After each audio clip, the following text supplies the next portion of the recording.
नमस्कार, मैं doctor Nikita Kashyap Jaiswal, MD homeopath.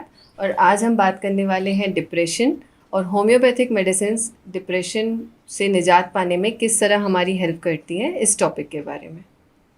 तो डिप्रेशन या अवसाद क्या होता है, कैसे होता है, उसके क्या सिम्टम्स होते हैं, इस बारे में हम बात करेंगे। तो सबसे पहले डिप्रेशन दो तरह से होता है। पहला बायोलॉजिकल, दूसरा साइकोलॉजिकल। बायोलॉजिकल मतलब उसमें तीन केमिकल्स होते हैं, सेरोटोनिन, डोपामिन, नॉरएपिनेफ्रिन। अगर ये केमिकल इम्बैलेंस होता है शरीर में तो बायोलॉजिकल फैक्टर्स के कारण माना जाता है, और दूसरा रहता है साइकोलॉजिकल। तो साइकोलॉजिकल मतलब अगर किसी व्यक्ति की लाइफ में कुछ गड़बड़ हुई है, कुछ प्रॉब्लम हुई है, और उस लाइफ में वो बात हो जाने के कारण उसको नेगेटिव थॉट्स आते हैं जो कि परसिस्टेंट करते रहते हैं, और वो फिर हर चीज़ में नेगेटिविटी ढूंढता है। तो ये हो गया साइकोलॉजिकल कारण।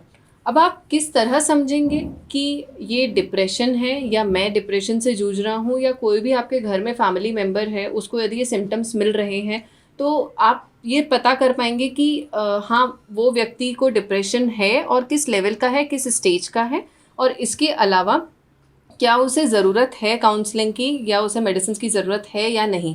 तो उसमें सबसे पहला सिम्टम जो रहता है वो सिम्टम होता है मन का उदास रहना। मतलब मन उदास रहना, कोई भी चीज़ में मन ना लगना, किसी भी चीज़ में, कभी कोई घर में त्यौहार है या कोई मन उदास, एक तो रहता है कोई हादसा हो गया, एक व्यक्ति है, कभी ठीक है कोई लाइफ में अप डाउन आया, बिजनेस में लॉस हुआ, उस कारण मन उदास है तो ठीक है। पर उसी एक और चीज़ आ जाती है कि अगर नॉर्मली इंसान को ऐसा होता है और उसकी लाइफ में कुछ खुश हो रहा है या कुछ अच्छी बात हो रही है, तो वो नॉर्मल ठीक है उदास है, लेकिन वो फिर बाद में हैप्पीनेस में कन्वर्ट हो जा रहा है। ऐसा डिप्रेशन वाले व्यक्ति के साथ नहीं होता है। फिर चाहे उसके लिए कुछ भी कोई खुशी की भी बात आए, कोई कुछ भी हो, लेकिन उसका वो मन उदास ही रहता है, वो कोई चीज़ में इंटरेस्ट नहीं लेता है। तो ये दो तरह से होता है, एक होता है परसिस्टेंट सैडनेस और दूसरा होता है परवेजिव सैडनेस। परसिस्टेंट सैडनेस मतलब उसको परसिस्ट ही चल रही है, वो चीज़ उसके साथ में अगर बुरा हुआ है तो वो चीज़ परसिस्ट कर रही है उसके साथ में। दूसरा हमारा सिम्टम जो है वो है किसी भी चीज़ में मन का ना लगना। कोई भी बात लाइफ में हो रही है उसमें बिल्कुल इंटरेस्ट ना दिखाना। घर में अगर कोई फंक्शंस हैं तो कोई फैमिली मेम्बर बाहर से आया है, कुछ हुआ है, तो उसमें कोई उसका इंटरेस्ट नहीं रहता है। तीसरा पॉइंट होता है गिल्ट। वो हर छोटी से छोटी चीज़ में अपने आप को कसूरवार मानता है। वो ये समझता है कि जो भी चीज़ हो रही है वो मेरे ही कारण हो रही है, मेरी ही वजह से हो रही है, और मैंने ही ये काम करा है। फिर आता है शारीरिक कमज़ोरी, मतलब फिजिकल वीकनेस। उसका कोई चीज़ में मन नहीं करता, थोड़ा सा भी काम करता है तो वो कमज़ोर होकर बैठ जाता है, थोड़ी भी प्रॉब्लम होती है तो वो थक जाता है, और उसका कोई चीज़ में मन नहीं लगता है, और इस वजह से उसकी बॉडी और उस अंदर ही अंदर वो वीक फील करने लगता है। उसे कोई काम दिया जाता है, हो सकता है ये मेरे से नहीं होगा, एक आलस अलग चीज़ हो जाती है, पर अंदर से कमज़ोरी फील करना इस फिजिकल वीकनेस या शारीरिक कमज़ोरी। इसके बाद में आता है कंसंट्रेशन का ख़त्म हो जाना, जिसको बोलते हैं लॉस ऑफ कंसंट्रेशन। जैसा कि आजकल देखा गया है यंगस्टर्स को जल्दी जल्दी सब कुछ करने की इच्छा रहती है, जल्दी जल्दी मुझे सब मिल जाए, और जब वो चीज़, वो डिज़ायर्स पूरी नहीं होती हैं तो उनको अगेन डिसइंटरेस्ट होने लगता है, पढ़ाई में उनका मन नहीं लगता है। अगर उनके सामने घर वाले कोई चीज़ बोल रहे हैं, कोई बात बोल रहे हैं, तो वो कॉन्सेंट्रेट नहीं कर पाते हैं। तो this is known as loss of concentration.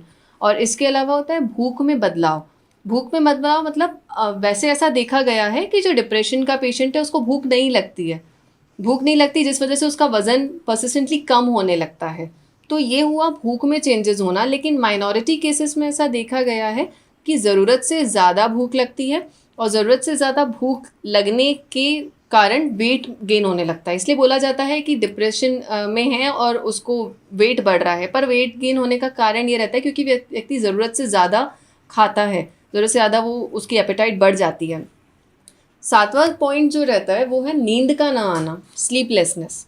नींद बिल्कुल भी नहीं आती, लेकिन डिप्रेशन के पेशेंट में ऐसा देखा गया है कि उसकी सवेरे सवेरे जो है वो नींद टूट जाती है। फॉर एग्जांपल, अगर आप मॉर्निंग में 6 या 7 बजे उठते हैं तो जो डिप्रेशन का पेशेंट रहेगा उसकी नींद ऑटोमेटिकली 4 बजे खुल जाएगी, और रात भर उसे ऐसा लगता है कि मैं प्रॉपरली सोया नहीं हूँ, पूरी रात मेरा माइंड जो था वो कंटिन्यूस कुछ ना कुछ थॉट्स के साथ परेशान हो रहा था, मैं कंटिन्यूस, मेरे दिमाग में कुछ ना कुछ चीज़ें चल रही थी।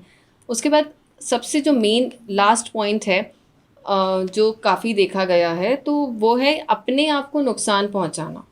पेशेंट किसी ना किसी तरह उसके दिमाग में सुसाइडल टेंडेंसी आने लगती है, उसको लगता है सब कुछ ख़त्म हो गया है, लाइफ ख़त्म हो गई है, ज़्यादा बेस्ट है मैं खुद को एंड कर लूँ, तो वो अपने आप को नुकसान पहुंचाने का ट्राई करता है। तो यदि आपके किसी फैमिली मेम्बर में ये 8 पॉइंट्स में से 5 में से ज़्यादा पॉइंट मिलते हैं, दैट मीन्स आपका फैमिली मेम्बर या आप खुद डिप्रेशन से सफ़र कर रहे हो and you need a psychologist for your treatment. साथ में ये 2 हफ्ते से ज़्यादा यदि चीज़ रहती है तो डेफिनेटली आपको जाके किसी डॉक्टर से कंसल्ट करना चाहिए। अब होम्योपैथिक मेडिसिन इसमें क्या क्या किस तरह आपको हेल्प कर सकती हैं, तो काफ़ी सारी होम्योपैथिक मेडिसिन है जिससे आराम मिलता है। पहला है इग्नीशिया। इग्नीशिया में अगर आपको बहुत ज़्यादा कॉन्फिडेंस लेवल आपका बिल्कुल कम लग रहा है, आपको नींद नहीं आती है, आप कहीं कंसंट्रेट नहीं कर पाते हैं, तो this is again loss of concentration की प्रॉब्लम के साथ में आप पेशेंट को इग्नीशिया दे सकते हैं। फिर आती है medicine natrum mur. Natrum mur is a very good medicine for chronic kind of depression. Third remedy आती है कैलीफॉस। कैलीफॉस जो है ये हम पेशेंट को ओवन तब देते हैं जब नींद का प्रॉब्लम रहता है, तो नींद के लिए कैलीफॉस अगेन अ ब्यूटीफुल रेमेडी। साथ साथ फिर देखा गया है अर्जेंटम नाइट्रिकम। यदि पेशेंट बहुत ज़्यादा डरता है, अगर वो चल रहा है, उसे लगता है कहीं बिल्डिंग मुझ पे ना गिर जाए, या मैं बिल्डिंग ऊंचाई पे खड़ा हूँ तो लगता है कहीं मैं ना गिर जाऊँ, ये सब चीज़ों का डर, फियरफुलनेस, तो argentum nitricum is a beautiful remedy. Aurum metallicum का देखा गया है डिप्रेशन के पेशेंट्स में बहुत अच्छा रोल प्ले करती है। It's a kind of brain tonic for depression patient. ऐसे हर पेशेंट की अपनी अलग अलग रेमेडी होती है, हर पेशेंट का अपना अलग इंडिविजुअलाइज करके हर पेशेंट को सिमिलम मेंटेन करके एंड देन उसके बाद कोई भी मेडिसिन प्रिस्क्राइब करी जाती है। ये होम्योपैथी का सिद्धांत बोलता है। तो मैं आपको यही सजेस्ट करूँगी कि यदि आप कभी भी आप ये प्रॉब्लम से जूझ रहे हैं तो आप अपने आप मेडिसिन ना लेके एक प्रॉपर काउंसलिंग करवाएं, आप एक प्रॉपर डॉक्टर का गाइडेंस लें, देन उसके बाद ही आप मेडिसिन सिलेक्ट करें या मेडिसिन अपनी लें। Thank you so much for watching my video. I hope आपके जो भी डाउट्स होंगे डिप्रेशन को लेके आप वो चीज़ समझ पाएंगे, और अगर आपके कोई भी क्वेरीज़ हैं तो आप कमेंट बॉक्स में पूछ सकते हैं। Thank you.